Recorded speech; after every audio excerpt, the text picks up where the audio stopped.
bajejwe harimo abakozi n'akazi ku gikorwa cyo gutunganya neza ibijyanye n'amategeko agenga abakozi n'akazi. Iyi ndwi rero izohera abakozi bo mu bushikiranganji butandukanye ndetse n'abo muri perezidanse na primature bose bari ngaha kugira ngo batunganye icyo gikorwa.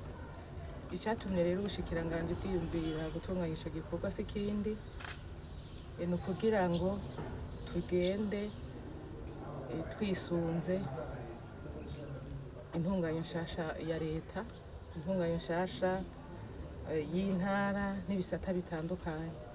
Ni ukugira ngo rero tugende twinjire neza muri ya mbono kazoza y'ibi gihugu cifashe muri 2040 giteye imbere muri 2060 twamaze kugira impinyanyuro y'iryo tegeko.